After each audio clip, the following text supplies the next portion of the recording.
tanan. Assalamualaikum warahmatullahi wabarakatuh. Tuwa-tuwa ako makapiling kayong lahat. Lahat tayo, berde. Higit sa lahat, narito po ako para sumabay sa ating pinakamamahal na Vice President Inday Sara Duterte sa kanyang kaarawan. Ngunit narito rin ako para sumabay sa inyo for the first time. Alam ko na matagal na kayong pabalik-balik po rito. Walang kupas, walang kapaguran, walang pag-give up, tunay na tunay pabalik-balik upang lamang intayin ang paglaya at paglabas ng ating minamahal na Presidente Rodrigo Roa Duterte.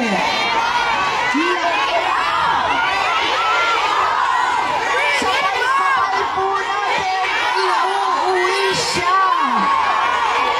Siguraduhin po natin na magkaisa tayo. At alam ko, ang pag-uwi ng ating Pangulo, ng ating minamahal na Tatay Digong, ang siyang pinakamagandang birthday gift sa ating Vice Presidente Inday Sara Duterte. Kaya, bigay na natin ang birthday gift na kailangan.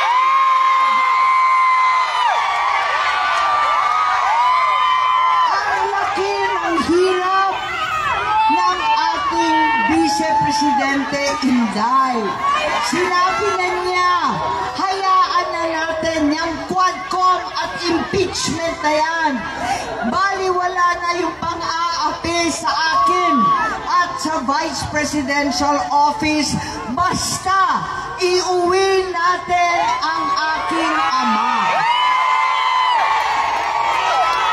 Katulad po ninyo, ako ay talagang nagitla, nagalit, naiyak nung tinangay ang ating Pangulo nung Marse 11. Hindi ko matanggap at katulad ninyo, lahat kami ay biglang-bigla at talagang nataranta. Hindi ko ubos maisip kung anong maigagawa. Hindi katulad ninyo, wala naman ako sa ibang bansa. Hindi katulad nung iba, hindi naman ako maaring pumunta sa kalsada pagkat opisyal naman daw kami at bawal. Ngunit naisip ko, bilang senador, maglunsad ng pangkalahatang investigasyon para malaman ng Senado at ng buong mundo ang pangkalahatang paglalabag sa ating saligang batas, sa lahat ng batas ng buong mundo, sa batas ng Pilipinas, higit sa lahat, sa batas ng Panginoon na bawal ang pang-aapi sa matatanda at may sakit. Hindi tayo papayag sa ganito. Asahan po ninyo, may iba dyan na nagalit sa akin. Ang malalaking opisyal sa administrasyon, mga kamag-anak ko, pati ang aking kapatid ay galit na galit po sa akin. Ngunit kung nagulat kayo sa mga pangyayari, mas lalo ako nawalan ng loob. Pagkat para sa akin, nakita ko na ito. Linapastangan din ng aking ama at tinangay kami sa ibang bansa. Kung saan nawalay kami sa ating bansa. Bakit natin papayagan na ganitohin na naman ang ating minamahal na Pangulo? Mas malala pa, sa ICC pa dinala, kulungan pa ang inuwi. At pagkatapos nun, tuloy-tuloy pa raw ang paglilitis ng ating Tatay Digong. Huwag tayong papayag. Samahan ninyo kami na labanan ito. Samahan ninyo ako na kahit ako ay mag-isa na lamang at hindi na kabilang sa aking pamilya, hindi na kabilang sa partido, dahil sa inyo, nanalo pa rin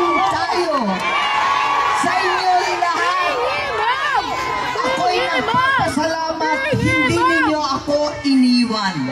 Handa na ako na mag-isang mangampanya, mag-isa mag-house to house, mag-isa na iikot.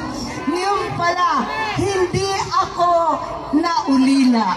Hindi ako nag-isa dahil ang birthday girl natin, si Vice President Inday Sara Duterte, 10 ng DDS, 10 ng OFW, 10 na mga narito ngayon sa The Hague ay sumama sa akin. Maraming salamat. Asahan ninyo ito. Tuloy-tuloy po tayo at hindi tayo titigil hanggang maiuwi natin ang mahal nating ama, Tatay Digong Duterte.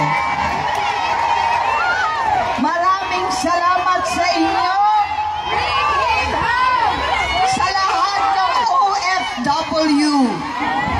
Kung ang isang Pilipino na dati pang Pangulo ay maitatangay sa ibang bansa, ano na lamang kayong OFW? Ano naman ang maaasahan pagtanggol at pagdepensa sa kapwang kabayan kapag linalapastangan mismo ang Pangulo? Wala namang kalaban-laban ng OFW. Paano mahigit na 1,000 Pilipino nakakulong sa iba't ibang dako ng ating mundo? Huwag po tayong papayag. Hindi ito laban lamang ng iisang kaso, kundi labang ng lahat ng OFW, lahat ng Pilipino na nasa ibang bansa, lahat ng Pilipino sa buong daigdig. Kaya asahan po ninyo, tuloy-tuloy po natin to. Labanan natin ang impeachment kay VP Sara. Huwag tayo papayag ng tuloy-tuloy na pang-aapi. Hindi po tayo papayag ng ganito. Higit sa lahat, bring him home! Bring him home! Hanggang sa Maynila, lakasan ninyo ang sigaw! Bring him home! Iuuwi po natin yan. At sana marinig nilang lahat, pati ang aking kapatid. Maraming salamat. Mabuhay si Presidente Duterte. Mabuhay si Inday Sara. Happy birthday sa ating minamahal. Mabuhay ang Pilipino. Maraming salamat po.